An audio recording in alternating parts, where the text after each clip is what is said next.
Hello folks, it's Charlie in Westeros, and I am here to present you with my video countdown for 8 ways in which the Vikings of our world are similar to the Ironborn, i.e. the Greyjoys of Game of Thrones and A Song of Ice and Fire. This video does contain spoilers from the books, and I should also state that there are a number of fantastic articles, blog posts, and YouTubers who deal with this very subject. They include the likes of the History Behind Game of Thrones blog and the Game of Thrones Academy YouTube channel, and I encourage you to check out their stuff.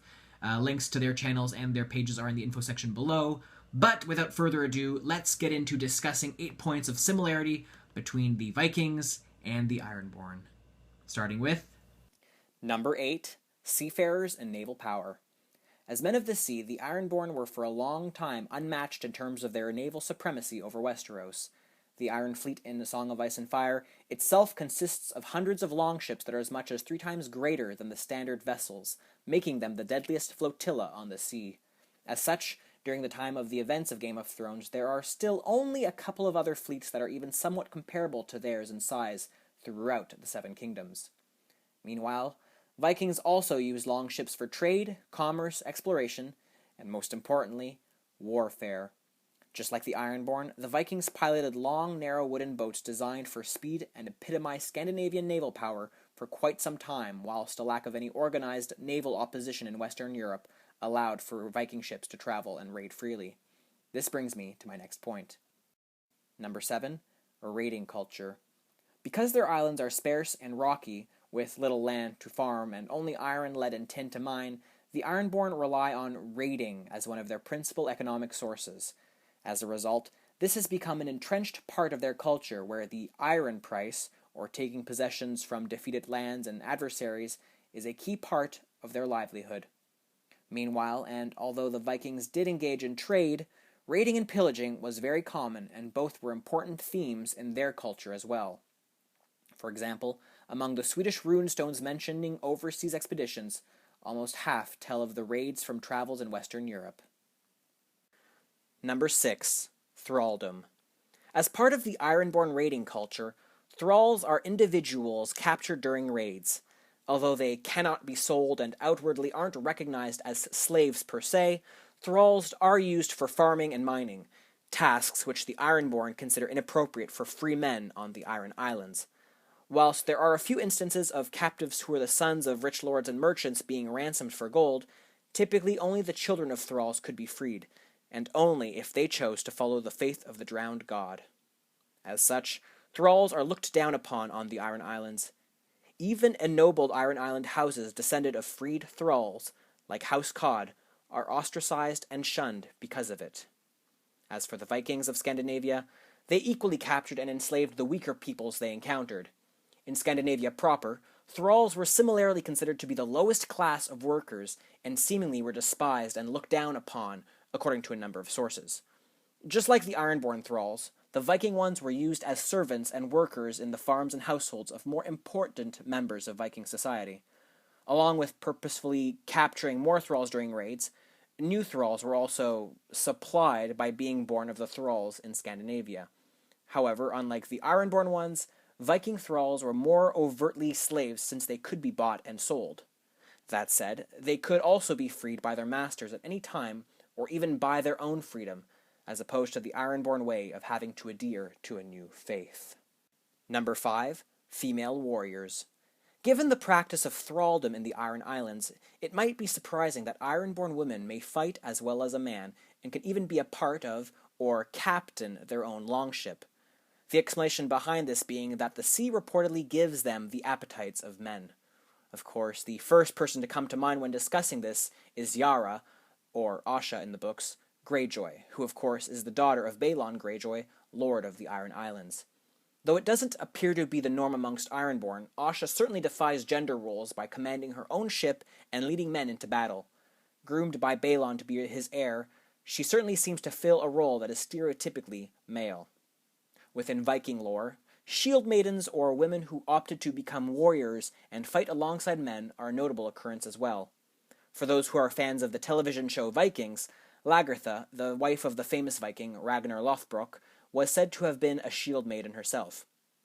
Moreover, there appears to be a historical accounts and evidence that female Viking warriors and leaders did indeed exist. To add to this point, and especially with respect to Yara, it seems that Norse law would recognize sole surviving daughters as substitute sons. Furthermore, there are certainly many Norse legends with brotherless female warriors who behaved and dressed like men and even fought on behalf of their fathers. If this isn't a poignant similarity, I don't know what is. Number 4, Westward Travel. Although not necessarily an overtly significant point, it is nevertheless an intriguing one. As far as we know, there doesn't appear to be any land west of Westeros thus far.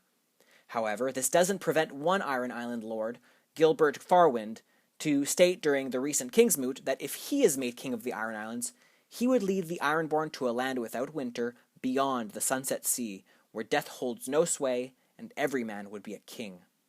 Although his claim is rapidly dismissed during the Kingsmoot, he does raise an interesting notion. Moreover, in the book The World of Ice and Fire, one Archmaester posits the notion that the ancestors of the Ironborn in fact came from some unknown land west of the Sunset Sea. With all of this in mind, it does beg the question as to whether or not there is land west of the Iron Islands, and if the Ironborn will sail there one day. Certainly other fans of the series seem to think so. As for the Vikings, well, it goes without saying that they evidently reached America, setting up short-lived settlements in parts of northeastern Canada. Although there are many theories to explain why the Viking chose to go westwards, some do posit the idea that there were more promising opportunities for general social, cultural gains in looking further west, as opposed to looking to Europe proper. That said, only time will tell whether or not the Ironborn of Westeros fully realize this point of similarity to the Vikings of our world. Number 3, a storm god. Whilst the Ironborn worship the drowned god, they do recognize a second malignant deity known as the storm god. This being sends cruel winds, lashing rains, and the thunder and lightning against the men he despises, and as a result, the Ironborn generally dislike this god. Similarly, the Vikings recognized a storm god themselves, and yes, it is Thor. Although he is associated with the likes of thunder, lightnings, and storms, just like the storm god, Thor was in fact a popular and relatively well-liked deity among the Vikings, even getting a day of the week named after him. Thursday, i.e., Thor's Day. That said, there is another point of interest between Thor and the storm god. While human sacrifices to Thor appear to have been made in cases of the looming threat of the plague or a famine, there are rumors that in A Song of Ice and Fire, Euron Greyjoy, Theon's uncle, made similar blood sacrifices to appease the storm god, so that his ships could travel farther west and thereby launch surprise attacks in raiding the fertile lands of the Reach to the south. Number 2, a genetic footprint on conquered regions. Before the arrival of the Targaryens, the Ironborn had managed to secure control of a large portion of Westeros, including the Riverlands and parts of the north. Throughout its history, large tracts of northern lands, including the Stony Shore, Bear Island, Sea Dragon Point, and Cape Kraken, were held by the Ironborn at various times in history. On this specific point, it is stated that, in the World of Ice and Fire book, some maesters believe that the blood of the local populace of Cape Kraken is closer to that of the Ironmen than that of the Northmen, because of the constant back-and-forth shift of control over that part of the north. While the maesters don't necessarily have DNA tests at their ready, this certainly seems to indicate that the Ironborn have left a lasting legacy on the local populations in parts of the northern lands. Meanwhile, in our own world, certain areas of the British Isles seem to have had such a strong impact from the Viking invaders that the DNA of some local populations appear to be somewhat closer to that of Scandinavians than other Brittonic peoples.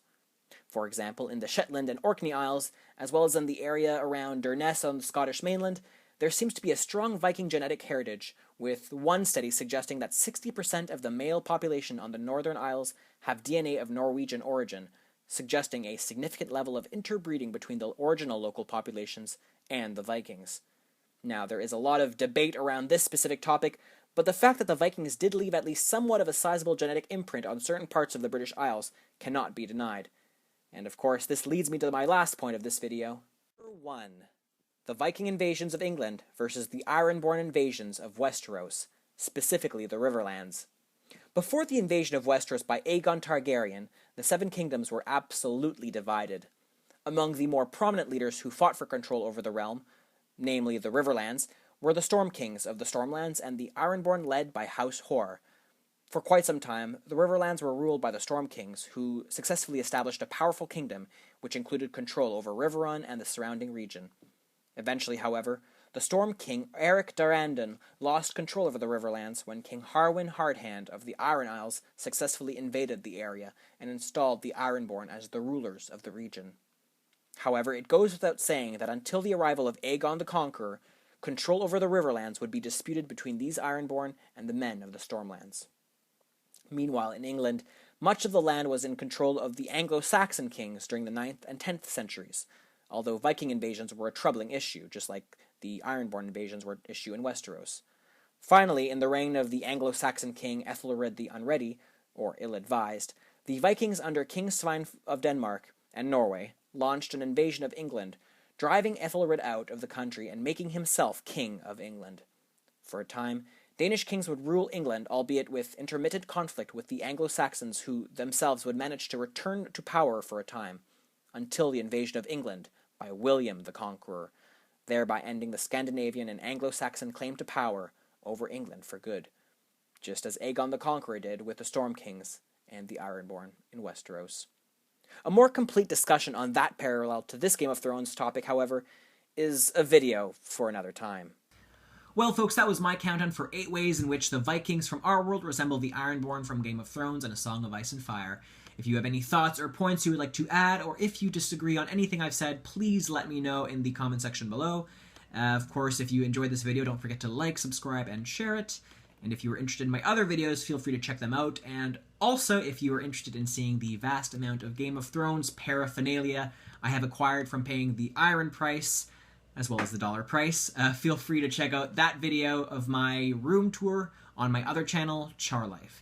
A link to that will also be in the info section below once it is uploaded. And next time I will complete my prediction series for Season 6 of Game of Thrones. But until then, take care.